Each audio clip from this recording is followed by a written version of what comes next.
நண்பர்களே, trending infos Tamil சேனலுக்கு உங்களை அன்புடன் வரவேற்கிறேன்.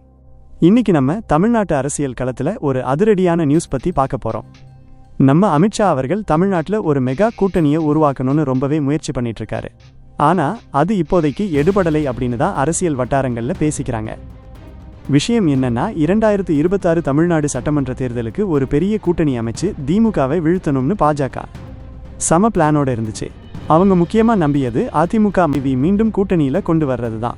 ஒரு சில நாட்களுக்கு முன்னாடி அமித்ஷா அவர்கள் அதிமுக பொதுச் செயலாளர் எடப்பாடி பழனிசாமி கூட பேசி கூட்டணியை உறுதிப்படுத்தியதா தகவல் வந்துச்சு.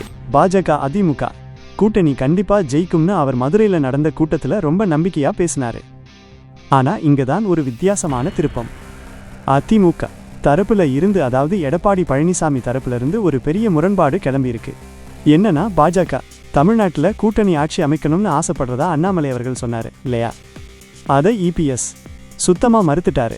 அமித்ஷா என்கிட்ட கூட்டணி ஆட்சி பத்தி ஒரு வார்த்தை கூட பேசலை, 2026ல அதிமுக தலைமையில தான் ஆட்சி அமையும் அப்படின்னு அவர் அடிச்சு சொல்லிட்டாரு. இபிஎஸ்யும் மற்ற அதிமுக சீனியர் தலைவர்களும் பாஜக கூட்டணியை ஏத்துக்கிறாங்க. ஆனா அவங்க திமுகவை வீழ்த்துறதுல மட்டும்தான் கவனமா இருக்காங்க. கூட்டணி ஆட்சி பத்தி பாஜக பேசும்போது அதிமுக முகம் சுளிக்கிறதா தான் தெரியுது. இதுல இருந்து என்ன புரியுதுன்னா, அமித்ஷா போட்ட மெகா கூட்டணி பிளான் இப்போதைக்கு அவங்க எதிர்பார்த்த மாதிரி சூடு பிடிக்கலன்னு தான் சொல்லணும். ஆளுங்கட்சியான திமுக கூட நீங்க எத்தனை கூட்டணி அமைச்சாலும் தமிழ்நாட்டில் உங்களோட டெல்லி ஃபார்முலா ஒர்க் அவுட் ஆகாது, இது தேவைப்படுகின்றனன்னு முதல்வர் ஸ்டாலின் அவர்கள் பகிரங்கமா சவால் விட்டிருக்காரு. நீட், இந்தி திணிப்பு, நிதி பகிர்வுன்னு பல விஷயங்கள்ல திமுகவும் அதிமுகவும் கிட்டத்தட்ட ஒரே நிலைப்பாடுல இருக்கிறதுனால பாஜகவோட கூட்டணி முயற்சிக்கு பெரிய சவாலா இருக்கு. மொத்தத்துல அமித்ஷா அவர்கள் நினைச்ச மாதிரி ஒரு பலமான மெகா கூட்டணி தமிழ்நாட்டுல உடனடியா அமையல. அதிமுகவோட அதிகார பகிர்வுல இருக்கிற இந்த பின்னடைவு 2026 தேர்தல்ல பாஜகவுக்கு பெரிய கேள்விக்குறியை ஏற்படுத்தி இருக்கு. இனிமே என்ன நடக்கும்னு பொறுத்திருந்துதான் பார்க்கணும்.